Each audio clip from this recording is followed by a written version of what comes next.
안녕하세요. 화요일 비탄성에 오신 여러분들을 진심으로 환영합니다.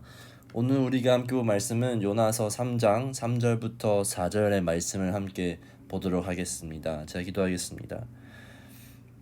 하나님, 오늘도 우리가 주님 앞에 말씀에 서서 요나서를 읽습니다. 요나서를 통하여서 하나님께서 우리에게 말씀하시고 싶으신 것들을 우리가 잘 알아들을 수 있게 우리의 마음을 준비시켜 주시고, 말씀을 읽는 순간부터 성령님께서 내 마음 안에서 말씀을 하셔서 우리가 주님과 동행하는 하루를 보낼 수 있게 주님 도와주시옵소서. 이 모든 말씀 예수님의 이름으로 기도드렸습니다. 아멘. 요나서 3장 3절과 4절을 함께 볼 텐데요. 요나서 3장 3절은 요나서 1장 3절과 시작과 똑같은 단어로 시작을 합니다. 영어로 보면 이렇게 나와 있어요. 요나서 1장 3절에서는요. Jonah rose 라고 나와 있는데요. 요나서 3장 3절에서도 우리가 영어로 보면 똑같이 Jonah rose 라고 나와 있습니다. 이것의 원어가 정확히 똑같다는 것이 매우 중요합니다. 이것이 중요한 이유는 이번에 요나가 일어나서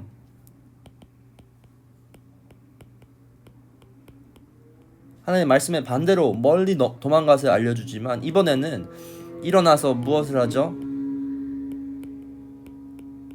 하나님의 말씀에 순종을 하는 것을 알려줍니다. 이렇게 나와 있습니다.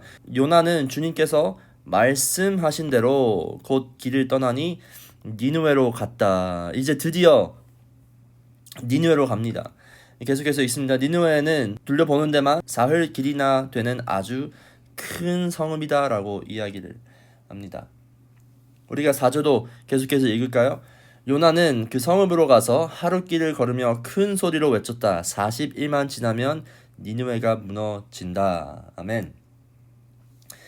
신학자들이 예측을 해보면 요나는 이미 하나님께서 명령하신 이 느니웨에서 500 miles가 떨어져 있는 곳에 있다고 이야기를 합니다. 지금 이 당시를 이야기를 하는 것이에요. 그래서 이것을 다시 가기 위해서는 그 당시에 아주 평범한 교통수단인 낙타로 간다고 하면 약 한 달 정도, 그리고 한 달보다 더 넘는 시간이 걸린다고 해요. 그러면 요나는 이곳에서 500마일을 다시 돌아가면서 무슨 생각을 하면서 돌아갔을까요? 요나는 과연 니느웨에 대한 정말로 간절한 마음으로 갔을까요? 아니면 니느웨에 대한 향한 하나님의 긍휼한 마음을 이해할 수 없는 상태로 하나님께서는 도대체 왜 이들을 용서하시는 걸까라는 마음으로 갔을까요? 저는 이 후자가 더욱더 가깝다고 생각을 합니다. 요나는 이제 드디어 니느웨에 도착하여 매우 짧은 설교를 하는데요. 이렇게 얘기하죠. 40일만 지나면 니느웨가 무너진다라는 짧은 설교를 합니다. 오늘날 목회자들이 하는 설교들을 한번 여러분 생각해봤으면 좋겠어요. 보통 설교는 우리 인트로도 있죠. 그 다음에 그 텍스트에 대한 설명도 있죠.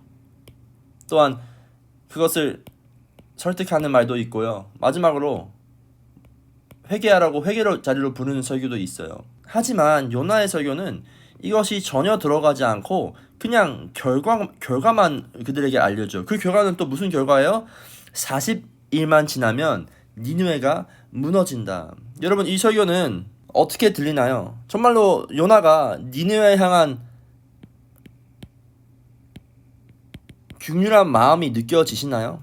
하나님의 말씀을 순종하여서 주님의 말씀을 따라서 그 길을 따라 니느웨로 갔지만 여전히 요나의 마음 가운데는 하나님과 동일한 마음이 없었던 것이에요.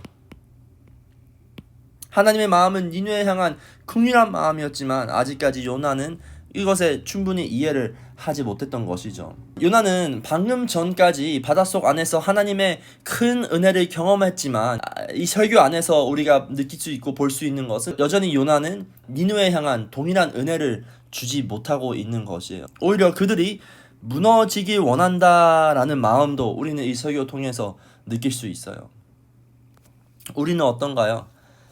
우리는 하나님께서 분명히 우리에게 말씀하신 것을 순종할 때에, 내가 정말로 싫어하는 사람을 용서하라고 할 때에, 내가 정말 하고 싶지 않은 것을 하라고 할 때에, 내 마음 가운데 전혀 기쁨이 없고 내 마음 가운데 하나님과 동일한 마음이 전혀 아닐지라도 순종하신 적이 있으신가요? 우리가 오늘 말씀 통해서 알아야 할 것은 신앙생활 가운데 많은 때에 하나님의 말씀을 순종하는 것에 우리의 기쁨이 없을 수도 있다는 것을 우리가 알아야 돼요. 하나님의 기쁨이 전혀 나의 기쁨이 아닐 때가 있다는 것이에요. 하지만 그럼에도 불구하고 우리는 오늘 말씀으로 통하여서 우리가 순종하여 따랐을 때에 우리가 생각지 못한 결과를 볼 수 있으며 우리가 예상치 못한 것을 통하여서 하나님의 일을 볼 수 있다는 것을 우리가 오늘 말씀 통해서 깨닫길 바랍니다. 기도하겠습니다. 하나님 감사합니다.